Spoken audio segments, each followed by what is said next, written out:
बाद नया साल, नई उमंग, नया जोश। 1 जनवरी की बात ही कुछ और होती है। कुछ ना कुछ नया करने, नया सीखने और नई चीजों को हासिल करने की खुद से की गई प्रॉमिस, जिसे हम न्यू ईयर रेजोल्यूशंस कहते हैं। साल के पहले ही दिन देर तक सोने के कारण गट्टू ने साइकिलिंग ट्रिप मिस कर दी थी और उसने भी रेजोल्यूशंस लिया था नए साल में रोज सुबह जल्दी उठने का। और इस नए साल की एक शानदार शुरुआत के लिए पापा ने एक सरप्राइज अनाउंसमेंट की। नए साल की शुरुआत हम पूरी फैमिली साथ में पिकनिक मना के करेंगे। वाह, बड़ा मजा आएगा। हाँ, पिकनिक तो मुझे बहुत पसंद है। लेकिन पिकनिक मनाने हम जाएंगे कहाँ?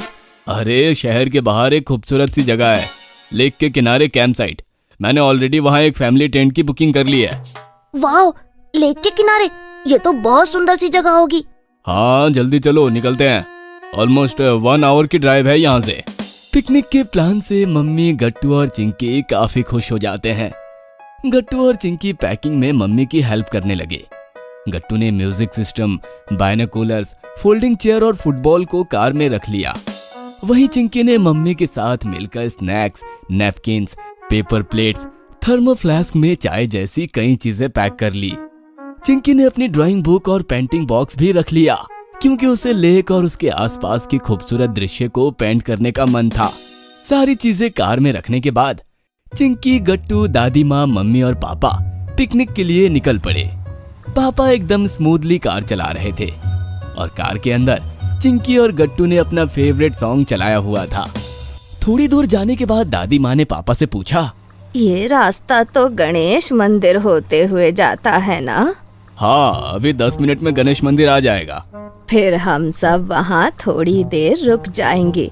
किसी भी कार्य के शुरू में गणेश जी की पूजा करना बहुत शुभ माना जाता है।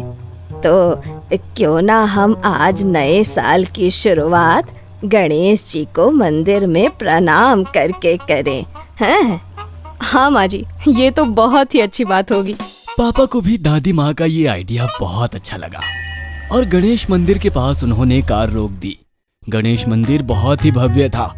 कई सीढ़ियां चढ़ने के बाद सभी मंदिर के अंदर जाते हैं, जहां गणेश जी की बहुत ही बड़ी सी मूर्ति थी। पापा ने पास ही की एक दुकान से फूल, दिया, मोदक सब खरीद लिया था और फिर सबने मंदिर के पुजारी जी की हेल्प से गणेश जी की पूजा की और प्रसाद में मोदक खाए। मंदिर से बाहर आते हुए गट्टू और चिंकी ने देखा कि बहुत से गरीब लोग भी वहां बैठे हुए थे। ये देखकर गट्टू और चिंकी सैड हो जाते हैं। पापा, नए साल को सेलिब्रेट करने का हक तो सबका होता है ना, चाहे अमीर हो या गरीब। हाँ बेटा, न्यू ईयर की खुशी तो सभी के लिए होती है। फिर मम्मी, इन लोगों के चेहरे इतने सैड क्यों लग रहे हैं? क्या हम इनकी खुशी के लिए कुछ नहीं कर सकते? क्यों नहीं गट्टू, हम जरूर इनको भी नए साल की खुशियाँ देंगे। पापा मम्मी ने एक हलवाई की दुकान से बहुत सारे फूड पैकेट्स तैयार करवाए और फिर दादी माँ, गट्टू और चिंकी ने वो सारे फूड पैकेट्स उन गरीब लोगों में बांट दिए। उन सब के चेहरे की खुशी देखकर गट्टू और चिंकी और भी ज्यादा खुश हो जाते हैं। मंदिर से निकल के पूरी फैमिली फिर से कार में बैठ जाती है और पापा सीधे कैंप साइट की ओर ड्राइव करने लगते हैं। 1 घंटे ड्राइव करने के बाद सभी कैंप साइट पहुंचते हैं। वहां की तैयारियां देख के गट्टू और चिंकी की खुशी का ठिकाना ना रहा। अरे वाह, इतने सारे टेंट्स, और वो देखो, इतना सुंदर लेक, इसका पानी कितना साफ है। कैंप ऑर्गेनाइजर ने वहाँ काफी अच्छी व्यवस्था कर रखी थी। वहाँ पहले से ही काफी फैमिलीज आ चुके थे। कुछ लोग टेंट्स के अंदर बैठे थे तो कुछ लोग बाहर बैडमिंटन खेल रहे थे। कहीं बच्चे झूला झूल रहे थे तो कहीं फुटबॉल खेल रहे थे। पापा ने ऑर्गेनाइजर से बात की। उन्हें लेक के पास ही टेंट नंबर 16 मिला था। गट्टू और चिंकी ने कार से सारा सामान निकालकर टेंट में रख दिया। फिर मम्मी ने पेपर प्लेट्स में घर से लाई हुई काफी यम्मी स्नैक्स सबको खाने के लिए दे दी। फिर पापा ने म्यूजिक सिस्टम पे क्लासिकल पुराने सॉन्ग्स लगा दिए। वो गाने मम्मी और दादी माँ को भी काफी अच्छे लगते थे। चिंकी ने फिर अपना ड्राइंग बुक खोला और आसपास के खूबसूरत दृश्य का चित्र बनाने लगी। उसकी ड्राइंग और पेंटिंग स्किल्स सच में लाजवाब थी। गट्टू ने बाइनोकुलर्स निकाला और उससे दूर तक की चीजें देखने लगा। अरे चिंकी, देखो लेक में कुछ लोग छोटे छोटे बोट्स चला रहे हैं। किस तरफ? मुझे तो कुछ दिखाई नहीं दे रहा। अरे इस बाइनोकुलर से देखो, सब नजर आएगा। गट्टू ने चिंकी को भी बाइनोकुलर दिया और उससे चिंकी ने भी लोगों को लेक में बोट रोइंग करते हुए देखा। ये तो काफी मजेदार लग रहा है। क्या हम भी बोट चला सकते हैं? अरे नहीं नहीं, ये झील काफी गहरी है, कोई भी लेक की तरफ नहीं जाएगा। हाँ मम्मी, गहरी झील में जाना डेंजरस होता है। डेंजरस तो है, लेकिन कैंप में बोट रोइंग की सारी फैसिलिटीज है।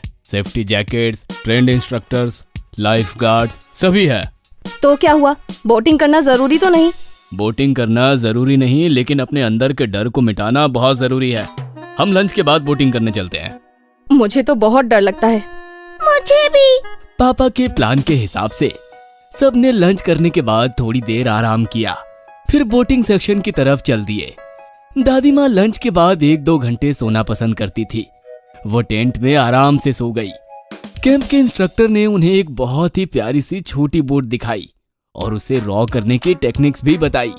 हर बोट के साथ एक ट्रेंड लाइफ गार्ड रहता था और हर किसी ने लाइफ जैकेट्स भी पहन लिए।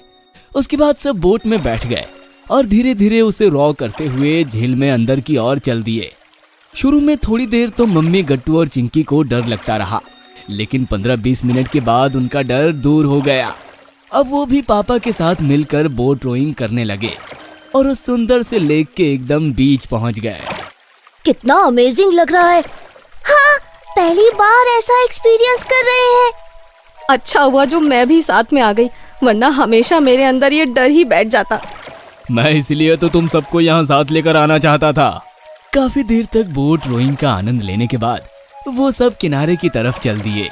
जब बोट किनारे से 15-20 मीटर दूर थी तो पापा बोट से नीचे लेक में कूद गए। अरे अरे, ये आप क्या कर रहे हैं? कुछ नहीं, बस बच्चों के लिए आज की एक आखिरी लेसन बाकी है।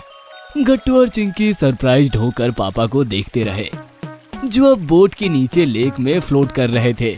आओ बच्चों, धीरे से तुम भी झील में उतर जाओ। अरे इन दोनों ने तुम्हारी तरह कभी स्विमिंग नहीं की, इसलिए तो मैं उन्हें आज पानी में फ्लोट करने का एक्सपीरियंस देना चाहता हूँ। डरो मत, इन लाइफ जैकेट्स के कारण हम फ्लोट करेंगे, कोई डूबेगा नहीं। अरे बहुत रिस्की है ये। बिना किसी सेफ्टी गियर या ट्रेंड लाइफ गार्ड के बिना पानी में उतरना रिस्की होता है। यहाँ हमारे पास सेफ्टी जैकेट्स है, मैं खुद स्विमिंग जानता हूँ और ये लाइफ गार्ड बोट भी हमारे साथ है। कहीं कोई रिस्क नहीं है बाबा, भरोसा करो। गट्टू और चिंकी डरते डरते पानी में उतरते हैं। पापा की बात सही थी।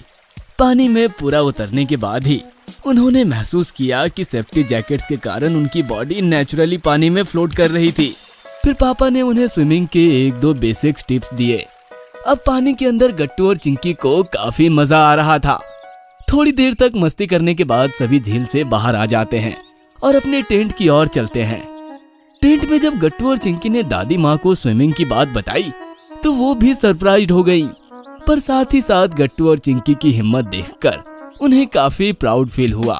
शाम में कैंप साइट से वापस घर की ओर आते हुए कार में पापा ने कहा, पिकनिक तो एक बहाना था, मेरा रियल मकसद तो नए साल पे तुम लोगों को एक नया एक्सपीरियंस देना था, जिससे तुम अपने डर को हरा सको। नए साल की यही बेस्ट शुरुआत हो सकती थी।